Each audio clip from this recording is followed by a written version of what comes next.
Hi friends, நாம் இப்போ டேஸ்டியான நாட்டுக்கோழி கிரேவி பார்க்க போகிறோம். இது ஆல்ரெடி ஃபுல் வீடியோ. இது வந்து கொஞ்சம் ஸ்பீடாக போகும். உங்களுக்கு ப்ரீஃபாக பொறுமையாக வேணும்னா வீடியோஸில் இருக்குது, போய் பாருங்கள். இது ஷார்ட்ஸில் வந்து கொஞ்சம் ஸ்பீடாக போட்டிருக்கிறேன், அவ்வளோதான். இதுக்கு என்னென்ன மசாலா வேணும், என்னென்ன டீட்டெயில் வேணும்னா உள்ளே போய் பாருங்கள் வீடியோஸ்குள்ளே. இதனோட ஃபுல் கேப்ஷன் இருக்குது. ரொம்ப ரொம்ப டேஸ்ட்டாக இருக்குங்க. இந்த டைம் ரொம்ப நல்லா வந்திருந்தது. நீங்களும் இதை ட்ரை பண்ணி பாருங்கள். இது என்னோடய ஃபேவரட் சட்டி. கிட்டத்தட்ட ரொம்ப வருஷம் வச்சுருக்கிறேன். இந்த கொஞ்சமாக வணக்கறக்கு எனக்கு வணக்கறக்கு இதனால் டக்குன்னு இது தாங்க கைக்கு வரும். இது மாதிரி உங்களுக்கும் ஃபேவரட் சட்டி இருக்குது, தூக்கி போட மனசு இல்லாமல் ரொம்ப காலமாக வச்சுருப்பீங்களா? அப்படி இருந்தால் கமெண்ட்டில் சொல்லுங்கள். இது என்னோடய ஃபேவரட் வடைச்சட்டி. எது வணக்கினாலும் தாளித்து கொட்டினாலும், அந்த தாளிப்பு கரண்டி இருந்தாலும், எண்ணெய் இருந்தாலும், பெரிய வடைச்சட்டி இருந்தாலும், சில்வர் இருந்தாலும், மண் இருந்தாலும், எத்தனை இருந்தாலும் ஏதோ ஒன்று மட்டும் நம்மளுக்கு ஸ்பெஷலாக தோணும் இல்லையா? அது மாதிரி எனக்கு இது ரொம்ப ரொம்ப ஸ்பெஷல் வடைச்சட்டி. என்னன்னே தெரியாது. இது எத்தனை கடந்தாலும் இதத்தை எடுத்து எடுத்து டக்கு டக்குன்னு சமைச்சிட்டே இருப்பேன். எல்லா இதுலேயும் வாங்கி வச்சுருக்கிறேன். அலுமினியம், அதுக்கப்புறம் சில்வரு, அதுக்கப்புறம் மண், எத்தனை இருந்தாலும் இது என்னோடய ஃபேவரெட். அது மாதிரி உங்கள்கிட்ட இருந்தால் சொல்லுங்கள் ஃப்ரெண்ட்ஸ் கமெண்ட்ஸில்.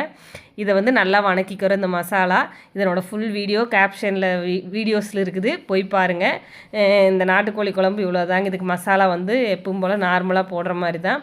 ஆனால் அது இந்த நல்லா தம் போட்ட மாதிரி நான் பண்ணேன் பார்த்தீங்களா, இந்த ஃபயர் வச்சு. அதாங்க மெயின்.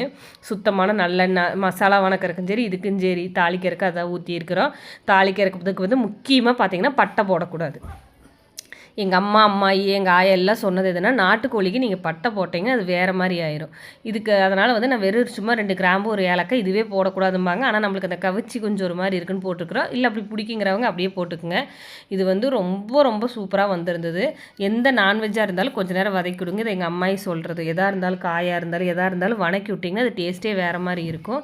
ஒரு 10 நிமிஷம் நான் மூடி போட்டு வச்சுட்டு மசாலா அரைக்கிற கேப்பில் வந்து மூடி போட்டு வச்சுட்டேன். அது ஒரு 10 நிமிஷம் நல்லா வதங்கிருச்சு. அதுக்கப்புறம் தான் அந்த மசாலா அரைச்சி. இன்னொரு சீக்ரெட் பார்த்திங்கன்னா, சாந்தாக அரைச்சிக்கணும். நல்ல சாந்து, அதுதாங்க மெயின். மசாலா எந்த அளவுக்கு நீங்கள் நைஸாக அரைக்கிறீங்களோ அந்த அளவுக்கு குழம்பு வந்து டேஸ்ட்டு கொடுக்கும். எங்கள் அம்மாயி சொல்லிக்கிட்டே இருக்கு, அந்த காலத்தில் ஆட்டாங்கல்ல போட்டு ஆட்டுமாங்க. நானும் அம்மாயே ஆட்டியாச்சா, அம்மாயி ஆட்டே தொட்டு தொட்டு பார்த்துட்டு சாந்தனமாட்டு இருக்கணும், சாந்தாக இருக்கணுமாங்க. அதனால் அப்படி அரைச்சிக்கோங்க. அப்போ தான் இந்த நாட்டுக்கோழி குழம்புலாம் நல்லாயிருக்கும். ஒரு சிலரெல்லாம் எப்படா வெளியில் சாப்பிட்றது நல்லா இருக்குது, நாம் செய்கிறது நல்லா இருப்பீங்க. இந்த மசாலா வறுக்கிற மெத்தடும் இந்த மசாலா அரைக்கிறது தான் இதனோட டேஸ்டியே நிர்ணயிக்குதுங்க. அதனால தான் நாட்டுக்கோழி குழம்பு. மட்டனு மற்ற இது வேணால், சிக்கன் இது வேணால் ஈஸியாக பண்ணிடலாம். ஆனால் நாட்டுக்கோழி எல்லாத்துக்கும் நல்லா வராது. அதுக்கு ரீசன் நம்ம கைப்பக்குவங்கிறது மசாலா வறுக்கிறது. இந்த சாந்தும் தான்.